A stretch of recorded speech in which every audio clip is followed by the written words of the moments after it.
आलसी बहू की पहली रसोई। नैना बेटा, नाश्ता ठंडा हो जाएगा। खा रही हूँ माँ। जल्दी से खा ले, मैं तेरे लिए कॉफी बना कर लाती हूँ।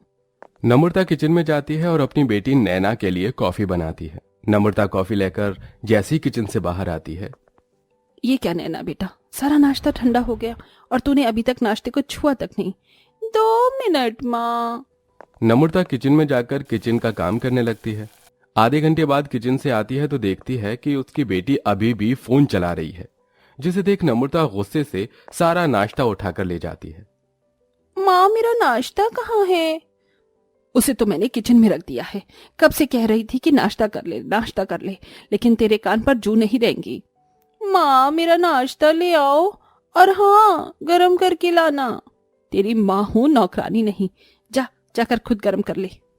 नैना किचन में जाती है और ओवन के अंदर अपना नाश्ता रखकर गरम करने लगती है, लेकिन नैना फिर से अपने फोन में लग जाती है और ओवन बंद करना ही भूल जाती है, जिसके चलते ओवन ब्लास्ट हो जाता है। हे भगवान, तू बेटी है या आफत? कितनी आलसी है तू। नैना, तेरे आलसपन की वजह से आज मेरा इतना महंगा ओवन खराब हो गया।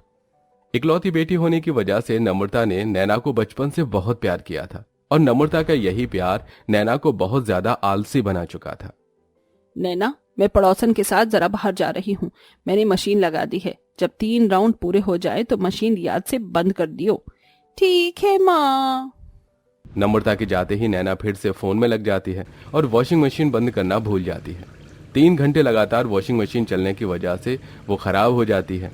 नैना अपने आलस की वजह से हमेशा कोई ना कोई नुकसान करती रहती थी, जिसके चलते नम्रता हमेशा परेशान रहती थी। अरे ओ आलस की देवी, मैं जागरण में जा रही हूँ।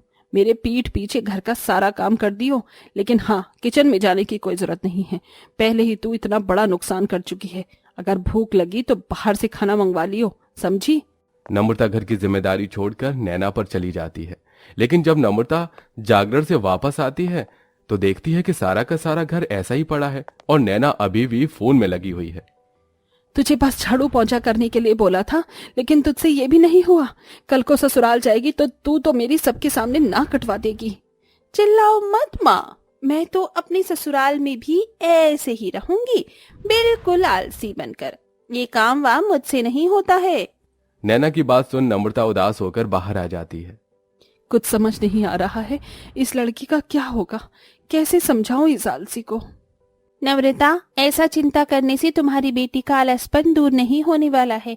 मेरी बात मानो तो जल्द से जल्द इसकी शादी करवा दो।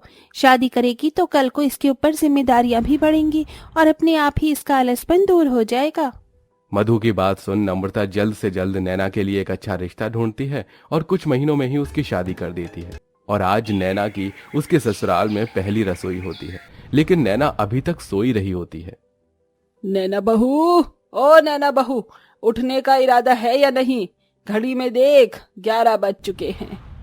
कौन है यार, चैन से सोने भी नहीं देता? बहू, ये तेरा मायका नहीं ससुराल है जो तू यहाँ 11-11 बजे तक सो रही है। उठ, आज तेरी पहली रसोई की रस्म है। अपनी सास की कड़क आवाज सुन नैना घबरा कर उठ जाती है। चलो, तेरी आंखें तो खुली। चल अब जल्दी से तैयार हो जा, हम सब तेरा इंतजार कर रहे हैं। मैं भी देखूं मेरी बहू अपनी पहली रसोई की रस्म में क्या बनाकर खिलाती है। अपनी सास की बात सुन नैना नहा धोकर तैयार होकर किचन में आ जाती है।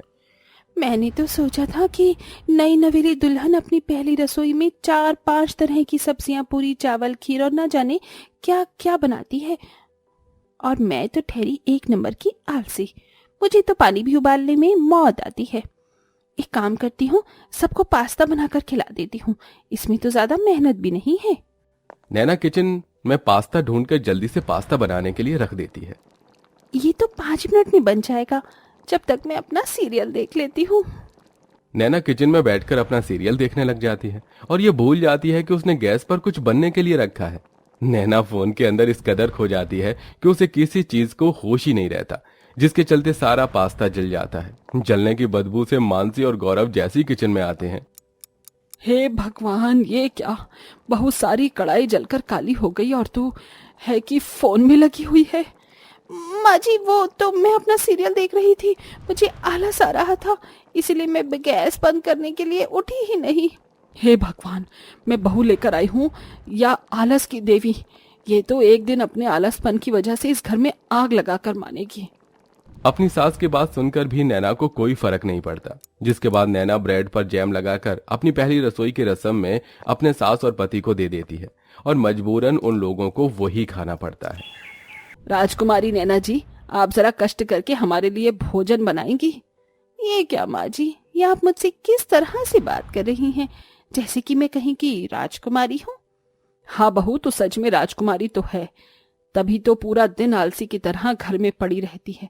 जब से तेरी शादी हुई है तब से तूने आज तक घर की किसी भी एक काम को हाथ लगाया है? आप खड़े खड़े मेरी शक्ल क्या देख रही है? जाकर खाना बना। अपनी सास का इतना गुस्सा देख नैना किचन में जाती है और पतली सी खिचड़ी बनाकर ले आती है। ऐसी खिचड़ी तो तिहाड़ जेल में भी नहीं मिलती होगी। हे भगवान, तू मुझे कौन से पाप की सजा दे रहा है जो मुझे ऐसी बहू मिली है। नैना आलसी तो थी, लेकिन रोज रोज अपनी सास के ताने सुन सुनकर थक भी चुकी थी, इसलिए वो अब घर में सबसे चुपके छुपाते बाहर से खाना मंगवाना शुरू कर देती है और उसके पैसे वो अपनी सास की अलमारी से चुराया करती है। नैना, तुम इतना अच्छा खाना बना लेती हो, मुझे नहीं पता था। पता तो मुझे भी नहीं था, लेकिन अम्मा जी के रोज रोज ताने सुनकर आखिरकार मैंने भी अच्छा खाना बना ही लिया। अब नैना रोज अपनी सास की अलमारी से थोड़े थोड़े पैसे चुराती और बाहर से खाना मंगवाकर सबको खिलाती। नैना, आज मेरी एक बहुत इंपॉर्टेंट मीटिंग है, लेकिन मैं फाइल घर पर ही भूल गया हूँ, तो तुम उसे ऑफिस लेकर आ जाओ। ओके। गौरव अपनी इंपॉर्टेंट फाइल घर पर ही भूल गया था, जिसके चलते वो नैना को कॉल करके फाइल लाने को कहता है। गौरव काफी देर तक नैना का वेट करता है, लेकिन नैना फाइल लेकर जाने की बजाय अपने सीरियल में ही लगी रहती है, जिसके चलते गौरव को उसके बॉस से बहुत डांट पड़ती है। नैना, जब मैंने तुमसे कहा था कि मेरी फाइल लेकर ऑफिस आ जाना, तुम आई क्यों नहीं? तुम्हें पता है तुम्हारी वजह से आज मेरे ऑफिस में मेरी कितनी इंसल्ट हुई है। गौरव के चिल्लाने की आवाज सुन मानसी भी वहां आ जाती है। मैं अपना सीरियल देख रही थी, इसीलिए मुझे ऑफिस आने का टाइम नहीं मिला। नैना का ऐसा जवाब सुन गौरव और मानसी को बहुत गुस्सा आता है कि तभी उनके घर की डोर बेल बजती है। जैसे वो लोग गेट खोलते हैं तो उनके सामने डिलीवरी बॉय खड़ा होता है। आप ही है नैना? ये लीजिए आपका ऑर्डर। ये क्या? इसमें तो वो खाना है जो तुझे मैंने रात में बनाने को कहा था। इसका मतलब आज तक तू जो हमें खाना खिला रही थी वो तू बाहर से मंगा कर खिला रही थी। तभी तो मैं सोचूं कि आखिर मेरी अलमारी से पैसे गायब क्यों हो जाते हैं। आलसी के साथ साथ तुम झूठी और चोर भी हो। नैना, हमें तुमसे ये उम्मीद नहीं थी। इतना सब कुछ होने के बाद भी नैना को कोई फर्क नहीं पड़ता और ऐसे ही 2 दिन गुजर जाते हैं। आप लोगों ने मेरा चार्जर देखा? मुझे मिल नहीं रहा है। फिलहाल तो हम मूवी देख रहे हैं, तुम्हारा चार्जर कहाँ है हमें नहीं पता।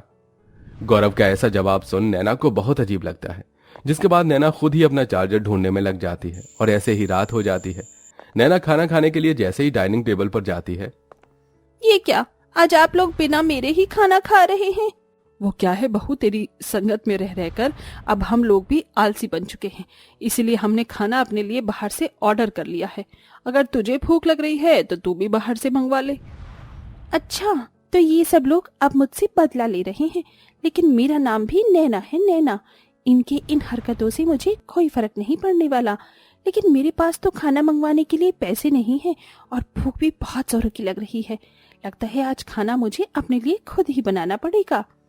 नैना खाना बनाने के लिए किचन में जाती है और कुकर में सब्जी बनने के लिए रख देती है और फिर से अपना फोन लेकर बैठ जाती है, जिसके चलते कुकर में लग रही बार बार सीटी पर नैना का ध्यान नहीं जाता और कुकर एकदम से ब्लास्ट हो जाता है, जिसके चलते सारी गर्म सब्जी और कुकर नैना पर आ गिरता है और बेचारी नैना बेहोश हो जाती है। और जब उसकी आंखें खुलती हैं तो वो खुद को अस्पताल में पाती है। देखा तेरे आलसपन का नतीजा। अगर तू इतना आलस नहीं करती तो आज तेरे साथ ये नहीं होता। वो तो गनीमत है कि सब्जी सिर्फ तेरे हाथ पर गिरी है, अगर चेहरे पर गिरती तो डॉक्टर को तो तेरे चेहरे की सर्जरी करनी पड़ती। आलस इंसान को खाकर खत्म कर देता है। अभी भी वक्त है, सुधर जाओ, वरना भगवान ही तुम्हारा मालिक है। माँ जी, गौरव, आप लोग बिल्कुल ठीक कह रहे हैं। आज तक मेरे आलसपन की वजह से इतना नुकसान हुआ, लेकिन मुझे कभी इन चीजों का एहसास ही नहीं हुआ, लेकिन आज जाकर मेरी आंखें खुल गई।